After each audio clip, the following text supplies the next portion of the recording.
Welcome to Elevate Education, a podcast where we tackle the pressing issues in education and advocate for equal learning opportunities. I am Benedict Jane Rabat, and today we are diving into the challenges students face, the systemic barriers to quality education, and what we can do to help close the gap. Education is often seen as a great equalizer, but in Mindanao, students still struggle with limited access to schools, outdated facilities, and lack of resources. The numbers are concerning. Mindanao has the lowest school enrollment and completion rates in the country, and access to higher education remains a challenge. Today, we will be joined by incredible speakers who will help us unpack these issues, share their insights, and discuss possible solutions. Stay tuned as we uncover insights, solutions, and ways we can take action together. Before we dive into our discussions, let me introduce our guests. For the first discussion, we have Ali Borag and Stephanie Ancia. For the second discussion, we have John Paul Ole and Shaina Ibay. Let's get started, shall we? The Sustainable Development Goals, or SDGs as we call them, were adopted by the United Nations in 2015 as a global call to action to end poverty, protect the planet, and ensure prosperity for all. Among these 17 goals, SDG 4 focuses on ensuring inclusive and equitable quality education and promoting lifelong learning opportunities for all. But why does education matter so much? Because it's not just about learning how to read, write, or solve equations. Education is the foundation of opportunity. It shapes economies, strengthens communities, and empower individuals to break cycles of poverty. However, despite global efforts, millions of children and young people are still being left behind. In the Philippines, and particularly in Mindanao, education remains out of reach for many. Schools in remote areas lack teachers, classrooms, and resources. Many students drop out due to financial struggles, and for those who do stay, learning quality suffers because of outdated materials and overcrowded classrooms. SDG 4 pushes for solutions to these challenges. It calls for free and equitable access to primary and secondary education, investment in teacher training, and better learning facilities. It also emphasizes the need for technological advancements and inclusive education for marginalized communities, ensuring that no one is left behind. Today, we are diving into the realities of education in Mindanao, why so many students struggle to access quality learning, and what we can do to close this gap. Welcome to our discussion on the barriers to quality education in Mindanao. Joining us today are Ali and Stephanie, who will share their insights on this pressing issue. Now, let's dive into the core issue. Why is education still inaccessible for so many students in Mindanao? What are the biggest barriers preventing students from getting quality education? Ali, let's start with you. From your perspective, what is one of the most pressing challenges? One major issue is the lack of resources. Schools in Mindanao, especially in rural and affected areas, don't have enough textbooks, classrooms, or trained teachers. The EDCOM 2-Year 1 report highlighted that between 2012 and 2022, only 27 textbook titles were delivered nationwide, leaving many students with outdated or no learning materials at all. Imagine going to school without a textbook. How can you learn properly? Exactly. And when we look at the bigger picture, education isn't just a problem in Mindanao. It's a global issue. Research shows that children from low income families often start school at a disadvantage with lower and cognitive skills, and this gap only widens as they grow older. Stephanie, what do you think about this in the Philippine context? You're absolutely right. In the Philippines, public schools struggle with shortages and outdated learning materials. Many educators are overworked, underpaid, and lack proper training. I read that daycare workers here earn as little as 15,000 pesos per month, and most of them don't even have job security. This makes it hard to retain quality teachers, which directly affects student performance. That's a significant problem. And speaking of underfunding, Mindanao has it even worse. The ARM region, for example, face extreme inequality in education due to poverty and conflict. Some schools don't even have permanent teachers, and in the worst cases, unpaid salaries have led to teachers leaving altogether. This creates a poverty trap where students can't access education, limiting their future opportunities. Ali, based on what we have discussed, do you think the situation is improving at all? Well, it depends. There are efforts to improve education, but progress is slow. The government has increased budgets, but much of it doesn't trickle down effectively. Corruption and bureaucratic delays mean that schools still don't receive the resources they need.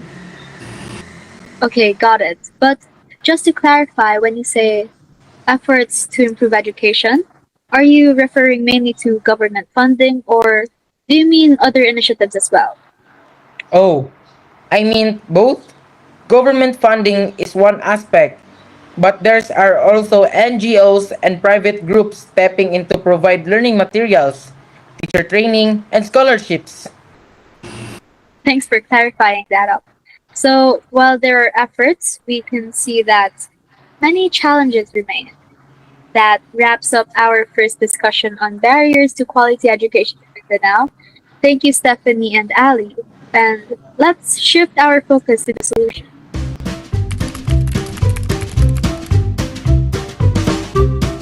Now, for our second discussion, we are joined by John Paul and Shaina, who will help us explore possible solutions and the role of advocacy in improving education. Welcome, John Paul and Shaina. Now that we have unpacked these challenges, let's talk about the solutions. What can we do to improve access to quality education in Mindanao? John Paul, let's start with you. What do you think needs to change? Well, one big solution is policy reform. President Marcos Jr. himself admitted that our education system has failed Filipino children. There's a push for better policies, but the challenge is making sure these policies actually reach schools in places like Mindanao. We need concrete action, higher budgets, better teacher training, and more resilient school infrastructure, especially in calamity prone areas like Davao. Well, that's true. And speaking of infrastructure, Vice President Duterte highlighted that many schools in Davao are literally falling apart. We need to prioritize building better classrooms and expanding digital technology, especially since some areas still don't have access to modern learning tools. Shaina, what do you think the role of technology that can play in improving education in Mindanao? Technology can be a game changer. We've seen success stories of e learning programs helping students in remote areas. If we invest in digital learning tools, students in far flung communities won't always have to rely on physical textbooks. But of course, this requires government support and internet accessibility, which is another challenge we need to tackle. Absolutely. And beyond government action, the private sector and communities also play a huge role, like scholarships, mentorship programs, and even student led initiatives can make a difference. Advocacy, like what we are doing in this podcast, is another powerful tool. John Paul, how does media and advocacy help push for change? Well, advocacy raises awareness. The more we talk about these issues, the more we put on policymakers to take action. Look at the Alliance of Concerned Teachers. They've been pushing for reforms, higher salaries, and better working conditions. The more we amplify these voices, the more we can hold leaders accountable. That's right. And that's why conversations like this matter. So, to all our listeners, if today's discussion has resonated with you, let's take action together. Support campaigns, push for better education policies, and most importantly, keep the conversation going. Well, that ends our discussion too. But before we wrap up, can we ask Stephanie and Shaina to share with the viewers our key takeaways? Of course, our key takeaways are the following. Number 1. Mindanao still struggles with the lowest school enrollment and completion rates, making access to education a major challenge. Number 2. Barriers include lack of infrastructure, funding issues, and socio-economic difficulties.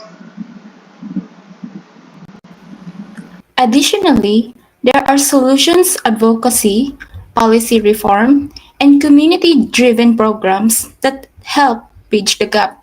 And lastly, everyone has a role to play.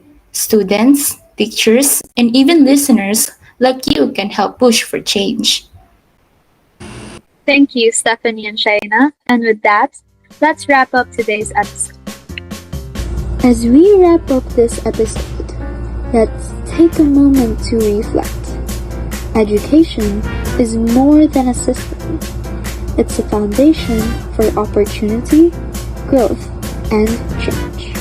Yet, millions of students, especially in places like Mindanao, are still struggling to access the quality education they deserve. But here's the thing, change starts with awareness and action follows awareness. The more we talk about these challenges, the more we push for solutions. Policymakers, educators, communities, and even students like you can be part of the movement. So, what can you do? Start by educating yourself. Stay informed about education policies and issues. Support initiatives that provide learning resources to underprivileged schools. Use your voice. Share stories, sign petitions, or simply engage in conversations that advocate for better learning opportunities. Most importantly, let's keep the momentum going. If this discussion resonated with you, don't let it end here. Share this episode with friends. Bring these topics into your classrooms and encourage others to be part of the solution. Make sure to follow Elevate Education for more thought-provoking discussions. Your engagement, whether through listening, sharing, or taking action, helps create ripples that lead to real change. Education isn't just a privilege, it's a right. And together, we can ensure that right is upheld for every student, everywhere. Education should not be a privilege, as it is a right. Through collective effort, policy change, and active advocacy, we can ensure that every student has the opportunity to learn, grow, and thrive. If today's discussion has resonated with you, help us spread the message.